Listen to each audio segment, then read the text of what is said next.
The difficult second album. This is the subject for this week's episode of Record Collecting with a Quill.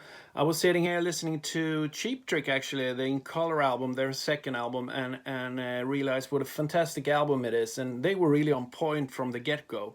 But there's a lot of bands that haven't really found their sound by the second album. So today I thought we'll look at some of my favorite 70s bands and some, I think there's a few 80s bands as well. And their second album, was it a hit or was it a miss? And I'll discuss them a little bit. So you're watching Record Collecting with a Quill. Make sure to subscribe. We're doing a new episode each week with a different feature, but it's all connected to records and the things we love the most. So to start out, the first second album, we're starting with this one. This is a band. It was probably one of the first bands I got into as a kid. Sweet Fanny Adams. They were kind of like a pop band in the beginning, doing a lot of singles written by Chin and Chapman. And the first album is in that way and in that direction. But this is their second album, and where they started to take a little bit more control of the production and the music themselves. There's a couple of Chin and Chapman songs on this one as well, but it's a lot heavier. They're playing really, really good. Mick Tucker was a fantastic drummer, and the harmonies, typical Sweet, and you have some really strong tracks here. Set Me Free, you have Into the Night, and so forth. So as for second albums, this is surely a hit. Sweet Fanny Adams. Second one. This is Kiss' second album, Hotter Than Hell, and it's kind of an interesting copy. Actually, I got it this week. It's an Italian pressing, and if you look closely, you can see that there's no Japanese writing on this copy at all. For some reason, they decided to leave it off the album. So is this a hit or a miss? Well, I think I must go, even though I love the album, it is in a way a miss because it's not really there in terms of production. The sound is quite muddy as well. There's some good tracks. There's some old tracks they had way before the first album. We have Watching You and Let Me Go, Rock and Roll, which they played before the first album. But there's also some tracks that were written kind of hastily. I think Mainline and Coming Home, which was written in the studio. And this is a good album, but it's not really 100% Kiss. I don't think they found their sound until really the Alive album.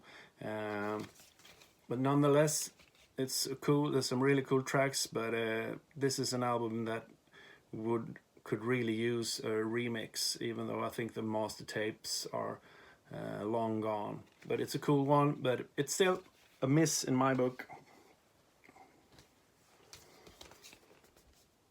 Judas Priest, Sad Wings of Destiny, hit or a miss? What did you say? Well, for me, this is a hit. This is really where they got the whole sound together and the whole concept together. Some incredible songs on this one, Victim of Changes being the most famous one.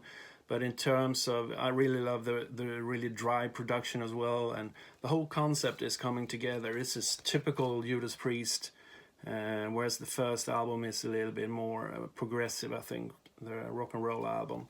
But this one I really love, so for me, Judas Priest, they really found their sound on the second album, Sad Wings of Destiny.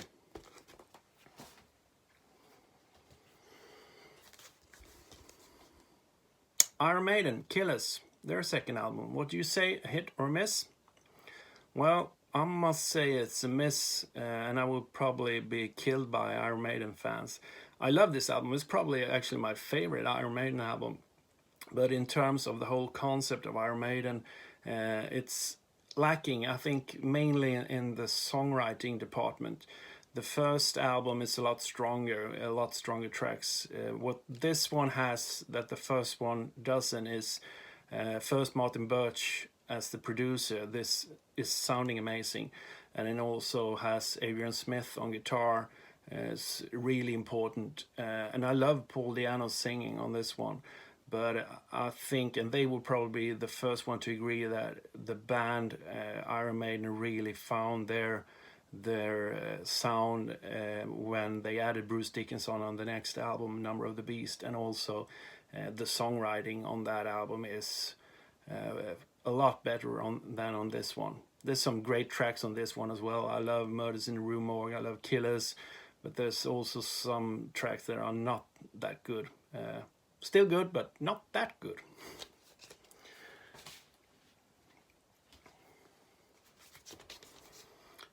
Def Leppard's second album, High and Dry. Hit or miss? Well, this is a total hit in my book. I really love this one. This is, I think, the finest Def Leppard album, really. What I really do enjoy is the guitar playing, Pete Wheelers and Steve Clark, fantastic. And this is the first album when they work with Mutt Lange. So this is the Def Leppard sound, but it's heavier than on Pyromania and on Hysteria as well. And you could tell that Mutt Lange was working a lot with AC/DC around this point as well, because there's a lot more edge to it, and it's some fantastic songwriting on this one as well. Let It Go, and a bunch of other tracks, which I really do enjoy. Some young fellas there. If you haven't heard this one, I mean, everyone's heard Def Leppard, but probably most of you is not into collecting or so, maybe have heard all the radio hits, but this one is super cool, so check it out. It's a total 100% hit for me. Another of my favorite bands I've been listening to a lot over the years is UFO, and this is their second album, Flying, and you actually get a description of the album on the cover. It says 1 hour space rock. Hit or miss? Well, this is a miss. This is a band that really haven't found their signature sound yet. This is space rock, and a lot of it has to do with a different guitarist. Is Mick Bolton playing here instead of Michael Schenker, who joined for the next record. This is kind of fun listening to every once in a while, but it's space rock. It's not really into good songwriting at all. It's more about sounds and all that stuff. And there's some couple of really long songs you have. I think the longest one, Flying, is over 26 minutes long. So it's a really different UFO compared to Obsession or Lights Out or something. Those albums which are the classics. So a miss, still enjoyable, but a miss. Last one. Black Sabbath, Paranoid. Hit or miss? Of course, this is a hit. The first album is, fantastic as well, but you could still hear some of the jazzier influences on that album, and there's a really early live recording of Black Sabbath from, I think, 68, I believe, where you can hear them when there's still a mix between heavy, blues, and jazz, and you can hear that somehow in the first album as well, which is still great. But this is where they really found the whole heavy metal sound with Iron Man and War Pigs and Paranoid, of course. And this is a super important album, not only for Black Sabbath, but for the whole hard rock and heavy metal genre as well. So, of course, Black Sabbath's second album is, of course, a hit. And it's kind of interesting when you look at albums and bands from this period. They had record labels that gave the bands 2, 3, 4 albums to develop, and it's kind of sad because most bands today don't get that opportunity.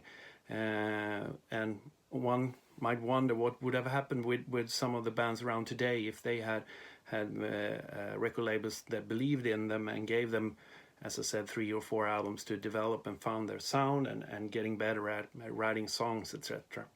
So that was my difficult second albums. Some of them, there's a bunch of them, and as usual, I missed quite a few. And what do you think? did I say an album was a miss that should have been a hit, or vice versa? Please let me know in the comment section. Or do you have any other suggestions for great or bad second albums? Please let me know in the comment section. And as usual, make sure to follow us on our social media. It's the QUILL Sweden. We're available on YouTube, on Instagram, on Facebook, and so on. And also check out the latest album, Earthrise. It's flying off the shelves, as our record label is saying. So check that one out as well.